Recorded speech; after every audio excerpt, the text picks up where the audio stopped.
Hello and welcome to the Team of the Week podcast for our final edition before our Christmas break. And obviously we have gone with the theme of Christmas. God rest ye merry gentlemen. Are we having that in? Of course we're having it in. Crack on. Okay. So today's Team of the Week podcast includes, of course, the G-South fixtures for the rugby squads last week. The only ones to actually survive the weather. Yep. So a short one in terms of that aspect. Unfortunately, no Mr. Anderson. And Sedbergh.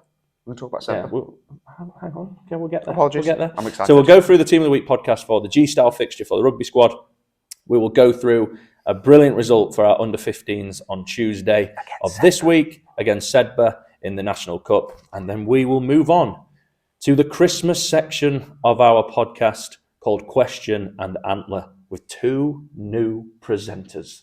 And so plenty to look forward to. And brothers everywhere. Brothers everywhere. Yes. So we'll start with the Team of the Week for the G-South fixture, which happened last Saturday. And we'll start with Loosehead Prop and Jay Warby for the under-12 B team, who was selected for his technical skills at the ruck, which is obviously a fundamental part of developing as the game progresses as you get older. Yeah, definitely. Well done, Jay. In at hooker, we have got James Bird-Smith. Not surprised. Well, Mr. Everett talks about him on a minute-by-minute basis based on his rugby performance, so it's not remotely surprising for me. Another one who I'm very much looking forward to seeing what he can do next year when he comes up to my year nines, but week in, week out, good shifts. Yeah, carrying relentlessly, winning scrums, and a huge defensive display. So well done to James. Tight head prop, we've got Ruben Cook-Thomas. Well done, Ruben. You were selected by Mr. Hodson for your huge work rate and also helping with a very dominant scrummaging performance on Saturday. Very tough conditions, we should mention that. Horrible. Trying to keep your footing in that. The only teams that actually probably played in decent conditions were the under-12s across both sides who were on a 4G. Oh, so there you go. Well done to them. We're talking about the under-12s. We have Joe Hunt selected by Mr. Lewis for just his general application to the game. Showed, in tough conditions, as mentioned, that, he just applied himself really well. He's a really good lad. Yeah. Really good lad. Yeah. And he's new to the school this year, so he's, settling in well. Well done, Joe. And joining him in the second row this week, we've got Jackson Charlesworth, someone I sort of first saw him last year at the under-11s HMC rugby competition for the B team, and just stood out, very good about getting around the park, which actually why he's picked by Mr. Ben. Shows good speed to get, good energy to get around the park and make his tackles, and make his, rucks and everything like that. So, well done, Jackson. Number 6, Jacob Story. First team. Seems to be having a little bit of a crisis at the minute in terms of... Jacob or the team? Jacob. Everyone's telling him that he needs to play front row and be a hooker, and Yorkshire put him in as a hooker, and Mr. Cook's definitely trying to push him in that direction so he can practice his throws. He wants to play back row. Yeah. Who doesn't? Who doesn't? Well, do you want to be in the front row? Yes, Jacob, you do want to be in the front row. If I want to go to play as high as I can, I go front row. Absolutely. And continuing to work on his line-out throws and helping to coordinate and organise his jumpers, I think that's going to be really, really important for him. So he's continuing to put in performances week in, week out. Just practice, replicate, keep doing what you're doing. Well done, Jacob. You were selected for your breakdown work. Just noted down by Mr. Cook. So well done, Jacob. Number 7, again, not a flanker, but hybrid centre, flanker, whatever you want to call it. Oscar Giles, one of yours, but you weren't there on Saturday. Mr. Lease took the B team, and he came over with me as well for the A team. But Mr. Lease picked him based on the impact that he made. Leading from the front, defence and attack. Yeah, doesn't surprise me. And he did very well in the tough condition when they're playing 13 against 15 as well. Well, he's one of those lads who has been a traditional starter for the A team, and I suppose it's positive from my perspective that there's so much competition within that squad that there is the ability to bring people like Oscar off the bench or start Oscar and drop someone else out. It fostering a really good, healthy competition for the shirts, which is pleasing to see. So well done, Oscar. They paid for their sins, for lack of a better word, through their 12 days of extras on Monday. If you haven't seen that on the Instagram, you have missed out. Yeah, Queggs Yorkshire Sport on the Instagram. Get that watched. Good way to end the year for your games lessons. Necessary. Absolutely. And number 8, finally, I think I thought, I don't think he's been picked yet, but most matches he's there or thereabouts. So I picked Dexter Cooper to go in at number 8. Led from the front. Again, mentioned the conditions, but he did begin to get on top of the defence of G-Sound, bagged himself a couple of tries in the second half. But that was after hard work put in, winning that up-front battle, then allowing the backs to play, and it reap rewards in the second half. And that's something that's going to be really important for Dexter moving forward. You do have that tendency when you've got bigger lads earlier down that they can just run through 5 tackles and score 4 tries a game every week. Yeah. And coming to that realisation of actually the hard graft comes first to then create the opportunities elsewhere is something that obviously this year I think Dexter has had to kind of come to terms with a little bit. He's still having a huge impact and will continue to do so because he's a real athlete and a real player. But being able to kind of shift those dynamics a little bit in terms of the way that he looks to play the game is really, really important. So good, Dex. Keep it up. Well done. So before we move on to the backs, I'd just like to give a shout out to my Secret Santa for the on-air neon sign that we have got. I haven't actually got a pair of scissors to cut it out of its box yet, but It's making a debut appearance in this lovely festive Christmas special. Just looking at you in your hat, I would like to thank the establishments of Wakefield for providing this hat for me. Yeah, well, absolutely. So do you want to start us off in the backs? Yeah, Alex Massey spoke with Mr. Everett about his performance at 9. He said that it was his most complete performance of the year so far, which not that we want to keep bringing it back to the conditions, but to be able to have such an influence as a distributor plays a big role in those kind of conditions, that's going to have a deciding impact on whether or not you're going to be successful. When it does turn weather-wise at this end of the year, a lot of rugby does tend to devolve down to, particularly in the north of England, shove up the jumper and who's more physical. Being able to continue to distribute, play with width, play with pace, all comes off the back of a 9 delivering what they need to do. Yep. And Alex Massey also sniping for a try as well, picking gaps. Good to see. Played very well. Well done. Alex. And moving to 10, Lance Barker, selected in the second team this week, or last week, and picked for his strong management skills. And again, referring to the conditions, but he kicked well. And I think when you are playing in the windy conditions, it's about playing in the right areas of the field and not overexerting where you don't need to, and he kicked well and managed the game really I was going to say, it is partly, part of the battle is play or knowing which areas of the field you want to play in. It's a bit of maturity, actually. Well, the other half is actually executing as well, and you do need variations in the types of kicks you want to put in, the loft, the elevation. Are you driving through it? Are you looking to run it through the mud to make it difficult to pick up when you've got the wind behind you? How far can you carry the ball without running the risk of kicking out on the full? So, yeah, well managed, Lance. Good. Well done. Yeah, well done, Lance. We'll move into the centres before going to the back three. Yeah, that's fine. Will Heathen at 12. Game management, keeping it simple, doing those things well. He's, throughout this year, I think, been an important part of that first team backline, just in terms of catch, pass, link, put people into space and do it effectively. He is one of the unsung heroes of that backline, just a cog, an essential part that keeps that machine ticking over. Absolutely. So, well done, Heathy. Not much more from a 10 that you want, really. No, absolutely. Simple things well. So well done, Will. 12. Selected at 12, of course, yes. But we have to get him in somewhere. Absolutely. So Ben Smith in at 13. Plays at 12 if you want to be picky about it. But selected, obviously he got an extra for kicking the first kickoff out on the full. So well done, Ben, for that. But no, he responded really well. Again, managing those conditions, moving his forwards, because he plays as he's part of a hybrid of a second 10, but also if you need him to, he'll carry. So, he's everything you want of a brewing 12. And, he uses his boot well. He's got great skills, and he just put them all together on Saturday to put in actually a general really strong team performance from the 14s. I've already had the conversation with a few people as we start to roll round 7th season.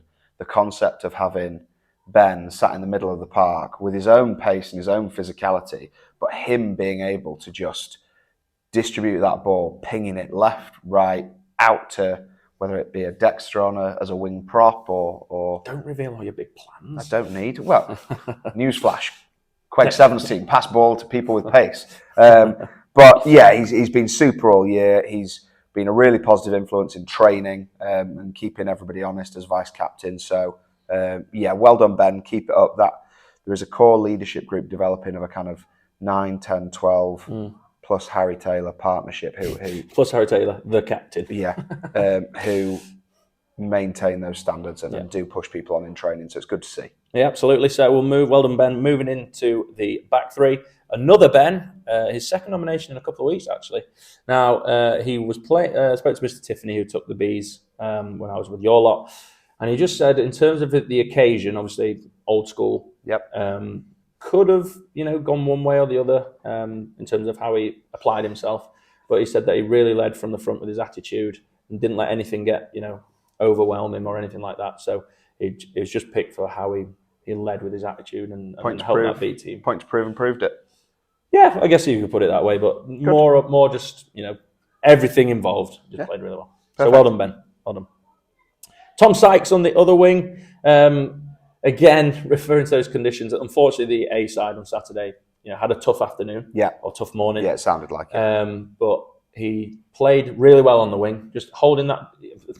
I think what people sometimes forget, or boys forget, is that being a winger, as you'd know, is a very disciplined position. When you're not having the ball, if you're not getting involved in the game, it takes a lot of discipline to keep your width, keep your defensive shape, and he did that really well on Saturday from Mr. Lewis. So well done, Thomas. It was very good. Yeah, really pleased to see. Well done. And then finally at the back, Edgy, Jacob Edge. He's always edgy. Yeah, without an edge. He's a good lad. Yeah. Excellent running, as you'd expect from fullback. Yeah. Being dynamic, being a threat. Good prospect. Just needs to keep it up, keep working on those skills. So, well done to everyone selected. So that concludes our final Team of the Week selections for 2023. It's been a great journey. Yes, okay, we'll get on to that. Okay. I'm excited. So I'll just put on the screen now the final 15 from 2023.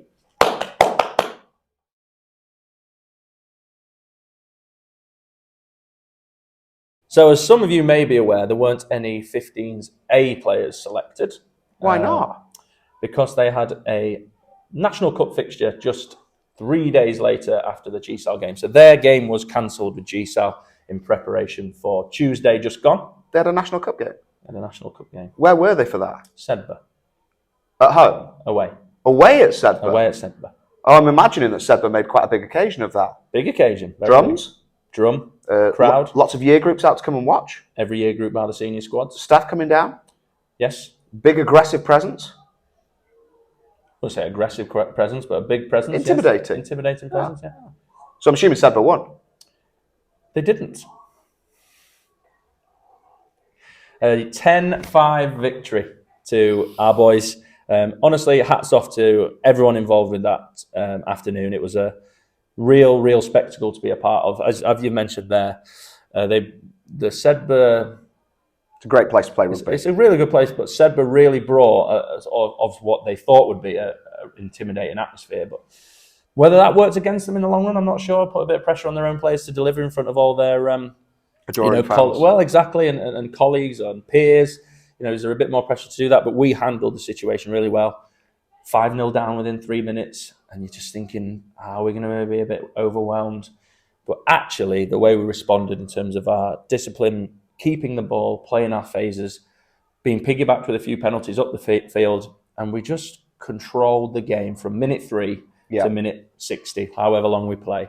And Mr. Tiffany will say that I'm a bit of a nervous wreck on the sideline, but having been in their position 10 years ago, however long it was, I know what it's like. So I get really invested in them, but they were proper professional performance, an away performance. It was brilliant to watch. It was, honestly, everyone back at this end was overjoyed when we heard the result. We were desperately hoping for updates. It sounds like the lads pulled together really, really well, particularly with the news that on the morning of the game, they'd lost their 9, Tom Taylor, a key linchpin of that team, who had come down with an illness, and therefore to kind of rally around that and not let that loss phase them, still go out, deliver a performance. It's absolutely superb. Well, it's great that you mentioned that. I did want to give a shout out to Gainsey. It was down to play. Sorry, it was down to play hockey actually on Tuesday morning, and he was drafted in and started straight in at the deep end. Started at 9, and he's got everything you need from a 9. He's got great energy, communicates well, good pass, and he was nervous about his left-hand pass, but you just got to go with what you've got. Yeah. And that's the main thing from my perspective. From the point we met at 10 o'clock on that morning, all the way through to 6:30 when we got home, It was just a really, really professional day. No one even mentioned Tom Taylor. Yeah. There was no and that's no slight Sorry, on Tom. That's no slight on you, Tom. You were missed. It was just a case of, right, we're going with what we've got. We've got a job to do, and they did it. It was phenomenal. We're not just going to stop there, though. We have got some match footage from the day, and we've got put a few clips in here now for you to enjoy.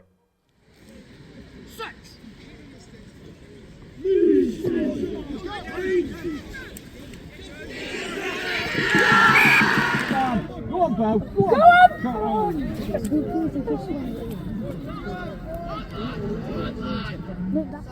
Go on, Miles. Go on.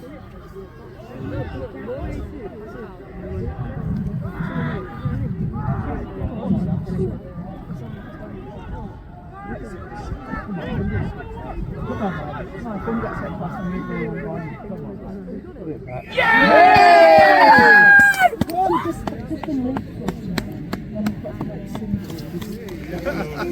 Come on, Quig.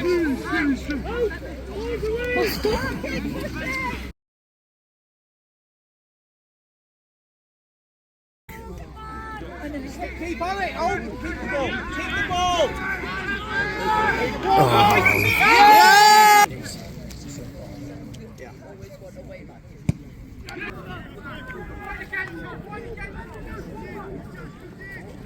Oh, what a tackle, Dobbo. Knock on! Ooh! Keep going.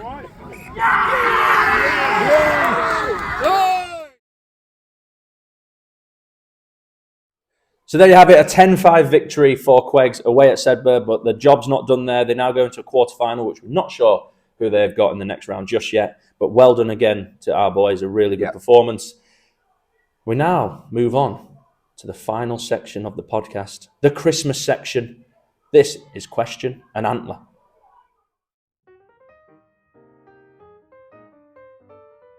Hello, I'm Henry, Hello, I'm Sam and we are the hosts for Question. and Antler.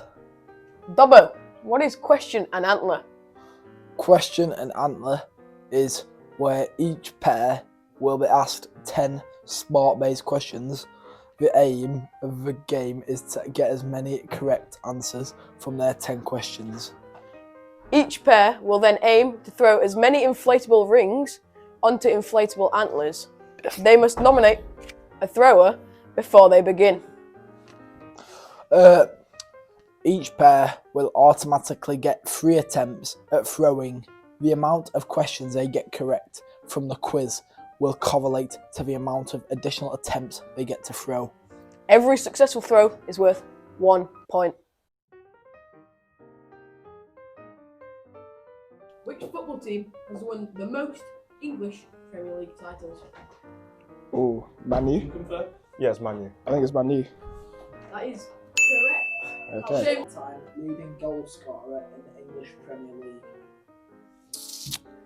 Oh, Alan Shearer. I think it's Alan Shearer. Yeah. Right, okay. I don't think it's Alan Shearer. No. Leading goal scorer. Ronaldo. It's not Ronaldo. Oh. Can we just go Alan Shearer? That is correct. Oh, That's- so he's mocking it then. In which city did the modern Olympic Games originate? Greece. Wait. Which city? Oh, which city? Athens. Yeah. We go Athens. Yeah. Easy. I like it. Which country has won the most FIFA World Cup titles? Brazil. Correct. Score of the 2022 National School Cup final. Are you looking at me? 31-8.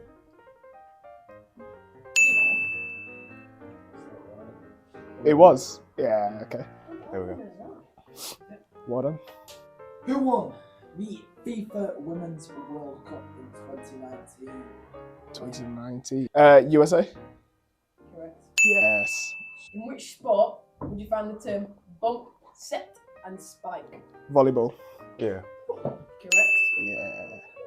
Which country has won the most Rugby World Cup titles? South Africa. Who was the pro captain of the England cricket team?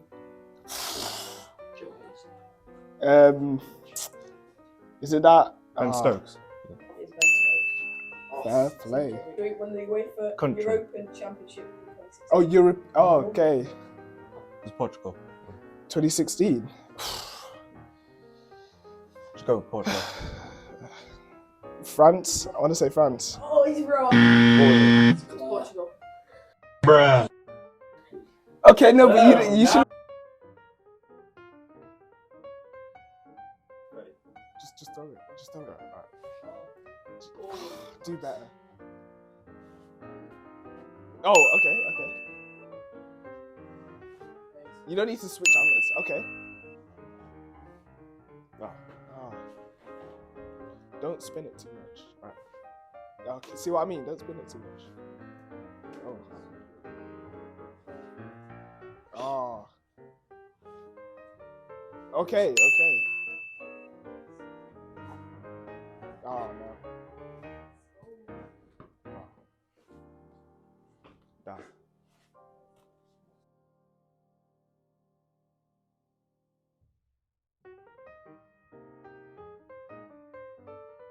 Which athlete set a world record by running the mile in under 4 minutes? I'm gonna say Usain Bolt. That's the worst forever. Which country has the most Wimbledon men's single titles? No. We're not football questions. Spain. Wait. Which team has won the most Super Bowl titles? NFL history. Oh, I don't know NFL. Oh, who knows NFL? I don't have enough. Wait. Okay, I'll try and answer. I don't know, I don't know any NFL team. No, I don't know. No, I'll pass. Football ones. Who is the current holder of the FIFA Ballon d'Or? Oh, that's easy, Messi. In which sport is the Ryder Cup contested? Okay, say again.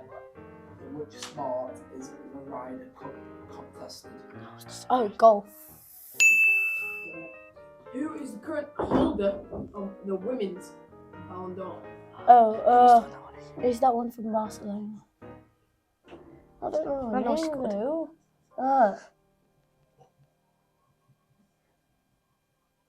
Yeah, I don't know. Who won the Tour de France in 2021? No clue still.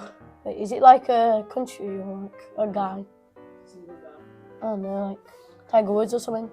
Who is the all-time leading run scorer in Test cricket? No? Is it Sachin Tendulkar? What would you find the terms hook, jab, and uppercut? Boxing. In which city are the headquarters of FIFA? You know. Isn't it? Which France. country?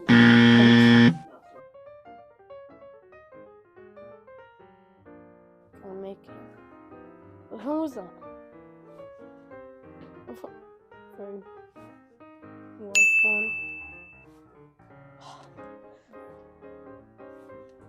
No. No. You suck. Can't win. Yeah, you suck.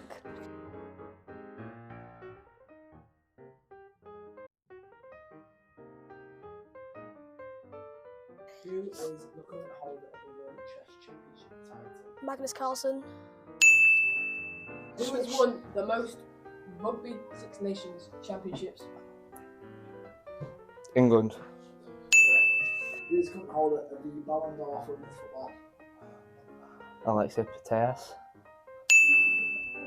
Who holds the record for the most goals scored in NHL? I can't name a single NHL player. Petr Which country has won the most World Athletic Championships?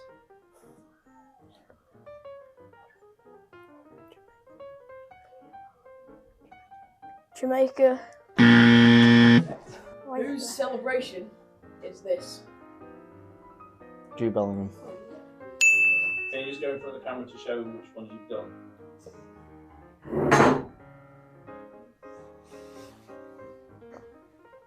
Which team has won the most UEFA Europa League titles? Sevilla. That is correct. Which country has won the most gold medals in Olympic gymnastics? The US. Soviet Union. Who is the all-time leading scorer in the NBA playoff history?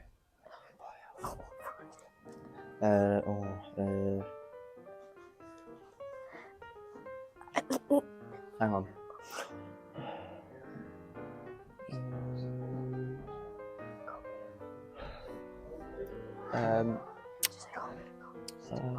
What's his name? Push for an answer, please. Is it Jab? It's like it's not Push for an answer. LeBron James. See? Alright, okay. Who is current holder of the Formula One World Championship title? Max Verstappen.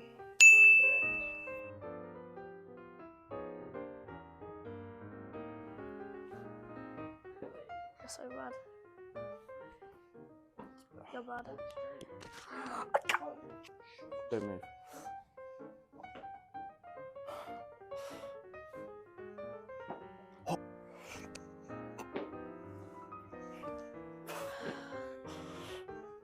There we go. Right, I've got 3. What's this?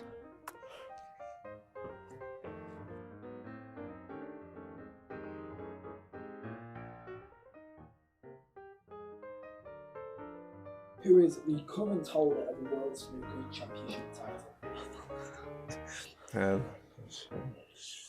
What's snooker? What? Max Jones. Yeah. Max Jones. In which sport would you find the terms eagle, birdie, and bogey? Golf. Good answer, Raf. Who is the all-time leading wicket taker in women's international cricket?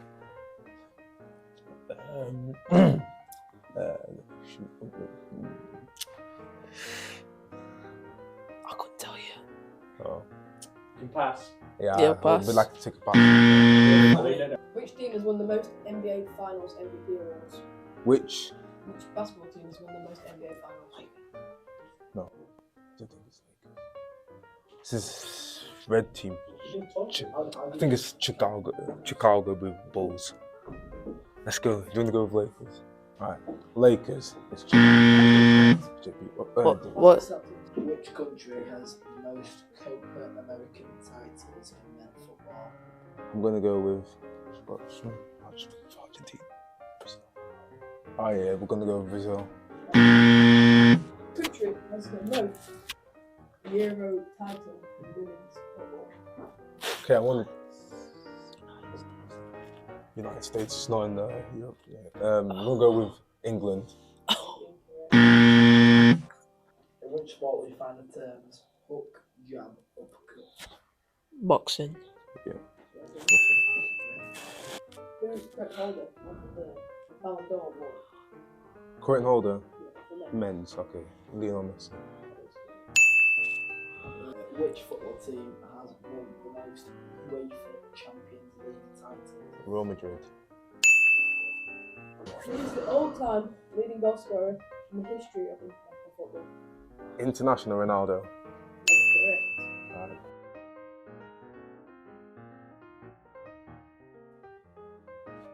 Oh, come on. Yes.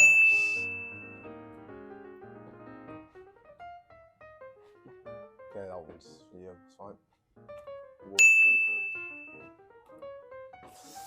Let's go.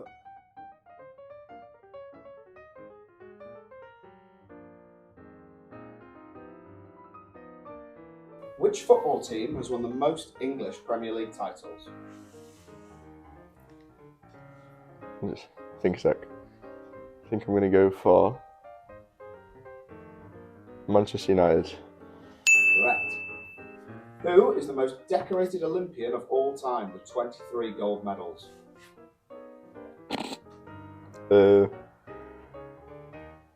If you don't know. Oh, who's that diver? Tom. I think I'm right. There's this diver. I forgot his name. Uh, Who do you think it is? I think it's Michael Phelps, but I don't know. We'll go with that. Michael Phelps. Michael Phelps, correct. Which golfer has won the most Masters tournaments? Ooh, Rory McIlroy. Wrong. Yeah, I didn't know who that is. Which Formula One driver holds the record for the most world championships? No. Lewis Hamilton. Correct.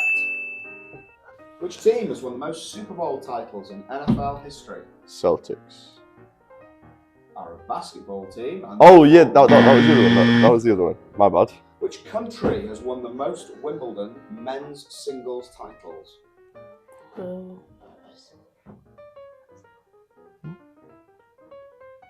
You answer if you want. Is it Andy Murray? That's not a country. Oh, that's not country.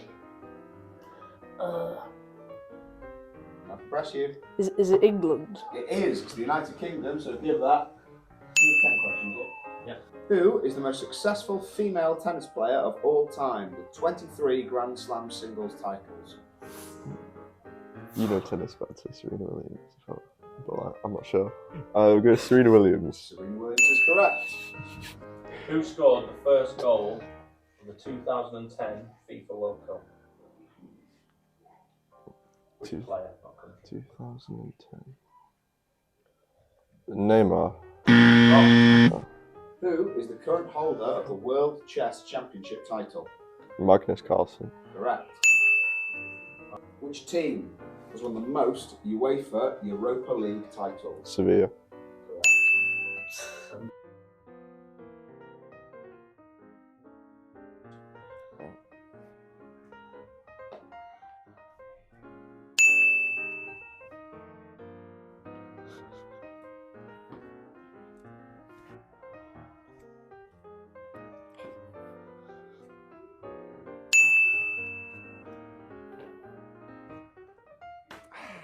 Right, green for cave.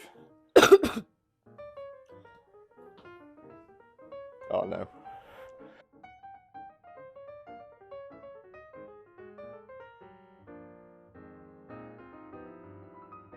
Hello. That was very eventful and a great way to end the long term of which the winter is.